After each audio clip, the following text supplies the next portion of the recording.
안녕하세요. 핫진의 북삼롱입니다. 핫진의 북삼롱에서는 읽었던 책들 중에서 제 삶의 변화를 가져다 준 내용들만을 담고 있습니다. 이번 책은 미즈노 남보쿠의 소식주의자입니다. 얼마 전 72시간 단식과 단식 후 먹은 보식 영상을 올렸는데요.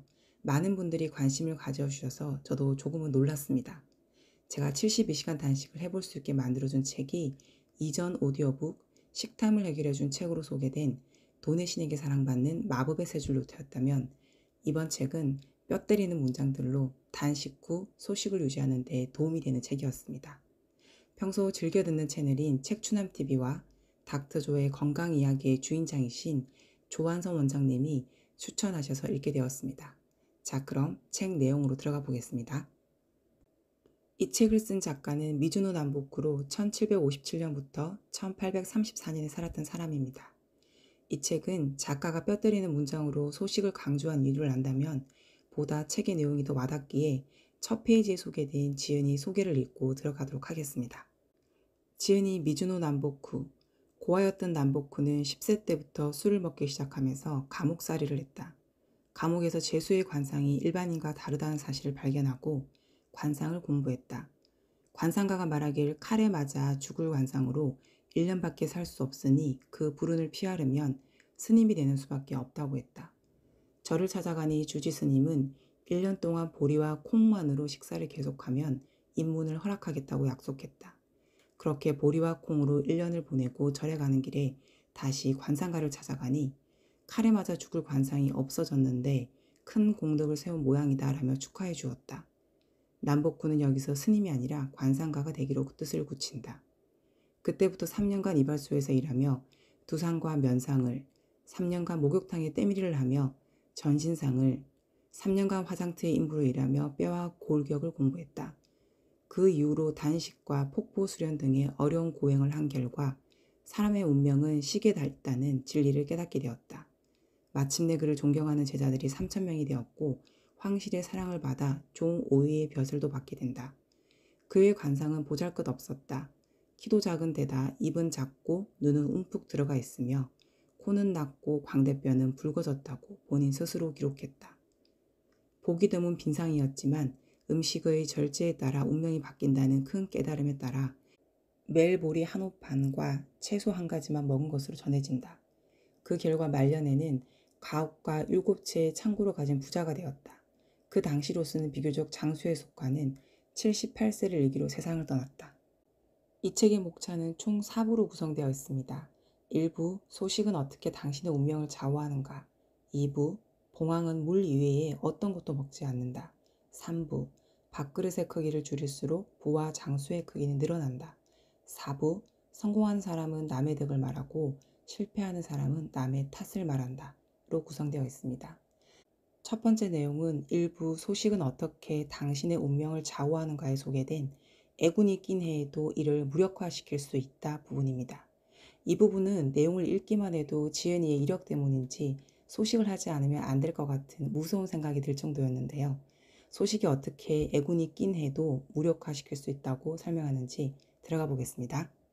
책의 내용은 제자의 질문과 스승의 답변 형식으로 구성되어 있습니다. 애군이 낀 해에도 이를 무력화시킬 수 있다. 질문.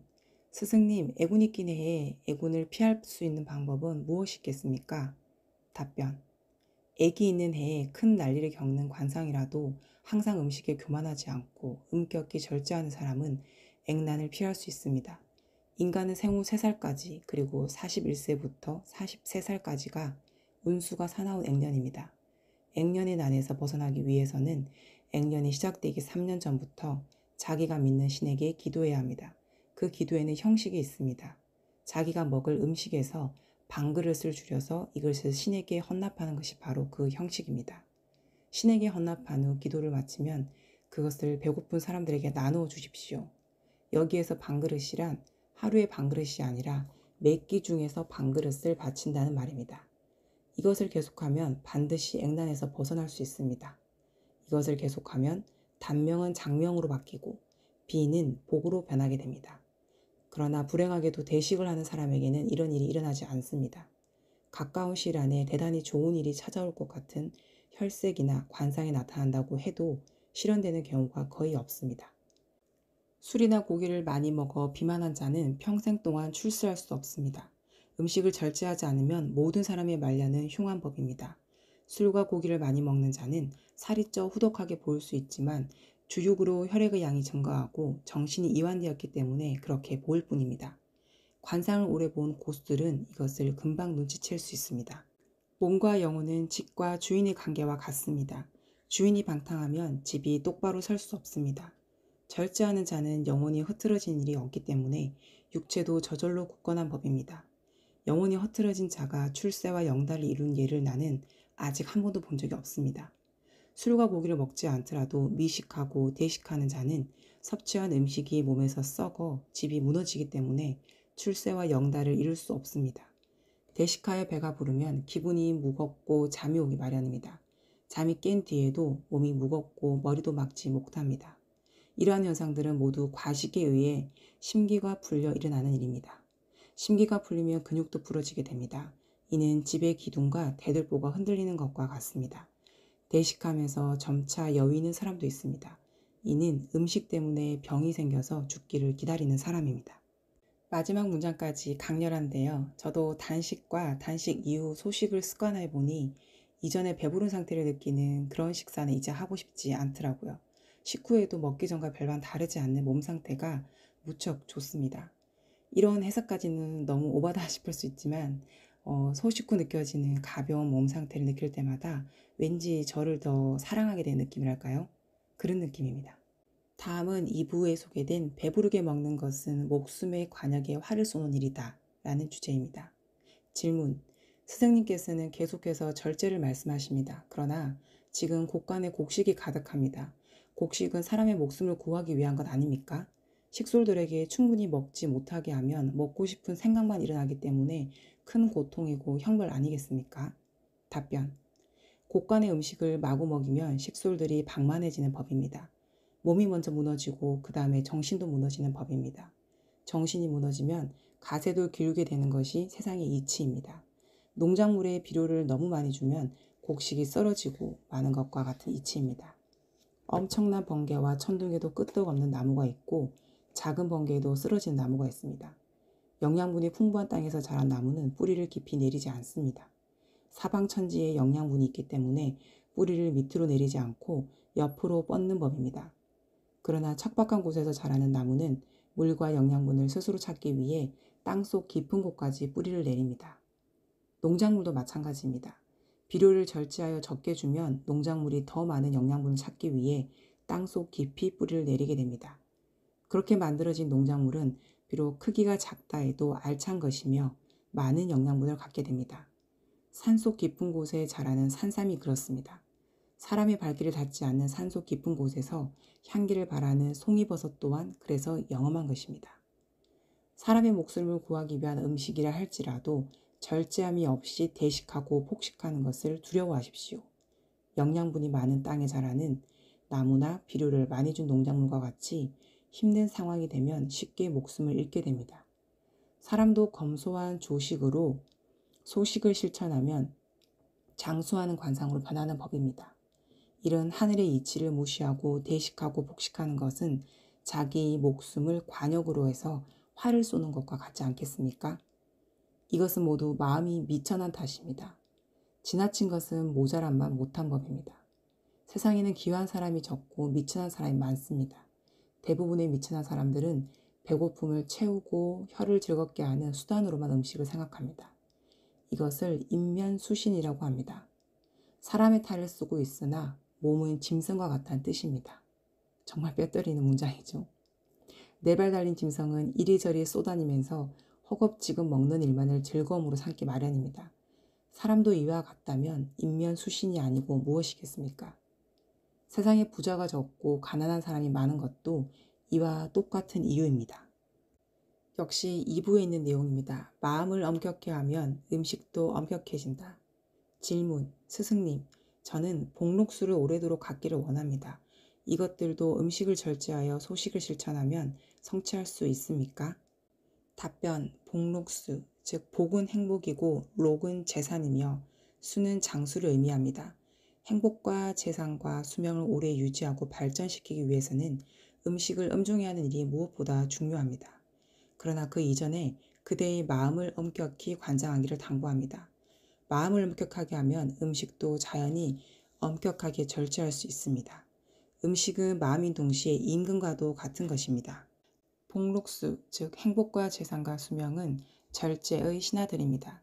따라서 그 임금인 음식의 절제에 따를 수밖에 없습니다. 그 나라의 흥망성쇠는 임금에게 달려 있습니다. 임금이 절제하고 엄격하면 그 나라는 흥하게 됩니다. 그와 반대로 임금이 엄격하지 못하고 방탕하면 그 나라는 망하게 됩니다. 따라서 임금인 음식을 절제하고 엄격히 하면 행복과 재산과 수명은 따라오게 마련입니다. 재산이라고 하는 것은 하늘의 것이므로 누가 어떻게 써더라도 돌고 돌면서 하늘 아래 남아 있습니다. 그러나 음식을 먹어버리면 똥 오줌이 되고 사라집니다. 식탐을 부려 대식하고 폭식하는 것은 덕을 잃는 것과 같습니다. 따라서 음식을 절제하지 않고 소홀히 하는 것은 자기 스스로 자기의 목숨을 단축시키고 재산마저 잃게 된다는 사실을 깨달아야 합니다. 복록수를 바란다면 음식의 절제가 그 시작임을 깨달아야 합니다. 세상의 모든 불행과 가난과 비명 행사는 대식하고 폭식하는 교만하고 사치스러운 마음에서 시작됩니다. 음식을 절제하여 소식을 실천하면서 매일 덕을 쌓아가는 사람 중에 실패한 인생을 한 명도 보지 못했습니다. 이 부분은 많은 자기계발서에서 성공자분들이 공통적으로 말씀하시는 것 같습니다. 처음에 저도 건강하게 소식을 하겠다는 강도 있는 의지력이 필요했던 것 같아요. 하지만 지금 음식에 대한 절제가 되고 있는 시점에서 돌이켜보면 단순히 마음을 단속하는 것만으로는 충분하지 않았던 것 같습니다. 시작은 마음을 엄격히 하는 의지력이 필요하지만 마음의 힘만으로는 완벽히 조절하기 어렵다는 것을 알게 되었습니다. 이 부분은 저도 김주환 교수님의 내면소통이란 책을 통해 현재 그 답을 찾아가고 있는 중입니다. 과거에 저는 절제를 잘 하다가도 어느 날 찾아오는 식욕 폭발로 늘 다이어트와의 전쟁이었는데 어떻게 하다 이렇게 소식을 쉽게 생활할 수 있게 되었고 첫 단식으로 72시간 단식을 한 번에 성공할 수 있었는지 책을 읽다 보니 갑자기 궁금해지더라고요. 이 부분은 완벽히 설명할 수 있을 때 다시 이 주제를 다뤄보도록 하겠습니다. 이번 내용도 2부에 소개되어 있는 과도한 양념은 기생집과 같다라는 내용입니다. 제목이 너무 궁금하지 않나요? 저는 목차를 보다가 작가가 어떤 말을 적어뒀을지 무척 궁금해지더라고요. 여러분들은 어떤 내용이 담겨 있을 것이라고 예상하시나요? 저는 이 글을 읽고 나서 컨텐츠 아이디어를 하나 선물 받았습니다. 읽어볼게요. 질문. 스승님, 세상 사람들은 일을 근본으로 하고 음식을 가장 나중에 생각합니다. 스승님 말씀대로 음식을 절제하고 소식한다면 일을 조금 소홀히 해도 입신 출세할 수 있겠습니까? 답변. 일을 소홀히 하는 사람들이 오히려 술과 고기를 탐하고 함부로 폭식하기 마련입니다. 이런 사람들은 만사를 소홀히 하기 때문에 마음이 흐트러지고 게을러지고 빈둥대는 법입니다. 오늘도 쉬고 내일도 쉬는 사람은 과식과 폭식을 하기 쉽고 그 결과로 얻어지는 몸의 불편을 핑계로 다음 날도 일을 하지 않습니다. 이런 일이 계속되면 병을 얻어 고생하게 됩니다. 일을 소홀히 하는 사람이 어쩌다 운이 좋아 재화를 얻더라도 그것이 자기 덕인 양 교만하게 사치하게 됩니다. 일을 소홀히 하는 사람이 어쩌다 운이 좋아 재화를 얻더라도 그것이 자기 덕인 양 교만하고 사치하게 됩니다. 일을 소홀히 하는 사람은 어쩌다 재화를 잃게 되면 세상 탓을 하고 남을 탓하는 법입니다. 나는 이런 사람들을 수도 없이 만나보았습니다. 일을 하지 않고 남의 잔치상을 탐하는 사람은 과식하고 폭식하기 쉽습니다. 그것은 공짜로 얻은 음식이기 때문입니다. 공짜로 얻은 재물은 탕진하게 되고 쉽게 얻은 음식은 폭식하는 것이 하늘의 이치입니다. 가난했던 사람이 어쩌다 운이 좋아 재화를 얻을 경우 옛날에 자기와 같았던 가난한 사람을 무시하고 배난하기 일쑤입니다. 그들 속에서 자기의 비천했던 옛 모습을 보고 우쭐하기 때문입니다. 이런 자들은 결코 재화를 오래 질숙할 수 없습니다. 사람들이 잔치상을 탐하는 이유는 음식에 양념이 가득하기 때문입니다. 양념은 반드시 허기를 유발합니다. 없는 허기를 만들어낸다는 말입니다. 배가 이미 차 있는데도 불구하고 그 양념들이 코와 입을 자극하여 자꾸 뱃속에 음식을 집어넣게 유혹합니다. 과도한 양념은 기생집과 같습니다. 아무리 기생집을 드나들어도 욕구가 채워지지 않기 때문입니다. 양념은 소금 하나로 족합니다. 소금간만 한 단순한 음식을 먹도록 하십시오. 진정으로 열심히 가업에 종사하는 사람은 대식하고 폭식하는 법이 없습니다. 음식을 먹는 것과 일을 하는 것은 그 근본이 똑같습니다. 열심히 일하는 사람은 식사를 절제하는 사람이며 식사를 절제하는 사람은 열심히 일하는 사람입니다. 윗사람이 그대에게 너무 열심히 하지 말라고 하더라도 음식의 절제를 실천하는 사람은 만물을 진정성 있게 대함으로 일을 하지 않고서는 견디지 못합니다. 이 부분을 읽다 보니 제 식탐이 이전보다 많이 사라진 이유도 이 양념 때문인지도 모르겠다는 생각을 했습니다. 저도 식단을 바꾼 뒤로는 1년 6개월간 주 양념이 소금이 거의 전부였거든요. 한식 반찬을 만들지 않으니 고춧가루, 고추장, 된장, 간장, 참기름, 맛술 등등 조미료와 양념을 거의 사용하지 않고 있습니다. 이제 마지막 내용입니다. 소식하면 품격이 갖춰지고 품격 있는 사람은 소식한다입니다. 품격이라는 단어를 싫어할 사람이 있을까요? 아직은 아기로 치면 소식이 습관화된 지 배밀이 수준이라 단정 짓기는 어렵지만 약 한 달간 제가 소식을 하며 느끼는 것은 이전에는 부정적으로 반응했던 상황들이 많이 컨트롤되고 있는 것을 느낍니다. 부정적인 표현을 완전히 하지 않게 된 건 아니지만 같은 문제에 이전보다 훨씬 감정 소모를 덜하고 그리고 유연하게 대처하는 저를 느낍니다. 1인칭 시점이 아닌 3인칭 관찰자 시점에서 저를 지켜보는 느낌이랄까요? 처음 느껴보는 느낌이지만 낯설지 않은 느낌입니다. 들어가 볼게요. 질문. 스승님께서는 관상이 마음가짐에 따라 변화한다고 하십니다. 저는 얼굴에 나타나는 관상으로 적시 기륭을 맞히는 것이 최고의 관상법이라 생각합니다. 스승님께서는 어찌 생각하십니까? 답변. 관상은 항상 변한다는 것이 내 관상법의 근본입니다. 산도 변하고 강도 변하거늘 그대는 어찌 눈에 보이는 것으로만 판단하려 하십니까? 관상에는 실상이 있고 무상이 있습니다. 나 또한 그 사람의 얼굴에서 기륭을 판단할 수 있습니다. 그러나 그 사람의 품격이 변하면 관상도 변합니다.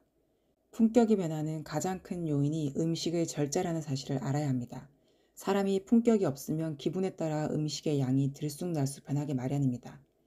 품격이 있는 사람은 식탐에 휘둘리지 않고 음식을 소식으로 일정하게 유지하게 됩니다. 역으로 음식을 소식으로 일정하게 유지하면 저절로 품격이 갖추어지게 됩니다.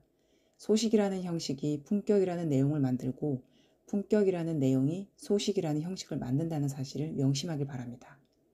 이와 같은 하늘의 도리를 알고 실천하면 부와 명예 그리고 천수를 누리게 됩니다. 사람은 품격을 갖추는 것을 근본으로 삼아야 합니다. 사람의 품격을 아는 것이 관상법 중에서 으뜸입니다. 품격 있는 사람은 항상 소식함으로써 심신의 안정을 유지할 수 있습니다.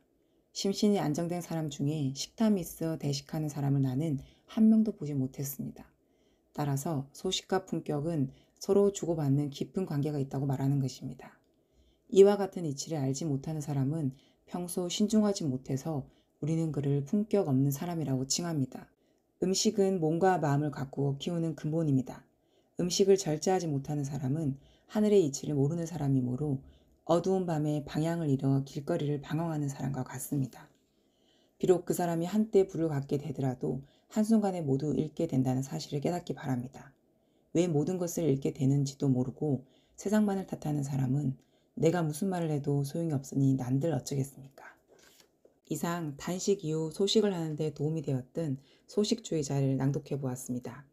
다음 책은 건강과 치유의 비밀을 쓴 안드레이스 모리처의 책입니다. 제목이 조금 긴데요. 당뇨에서 암까지 최고의 치유 에너지, 햇빛의 선물이란 책입니다. 이 책은 사계절 야외에서 수업을 많이 하는 저의 직업적인 특성상 굉장히 흥미롭게 읽었던 책입니다. 햇빛에 대한 일반적인 오해들이 많은데 그 부분을 상세하게 설명해주는 책이었습니다. 다음 시간까지 햇빛 많이 쬐고 다시 만나겠습니다. 끝까지 들어주셔서 감사합니다.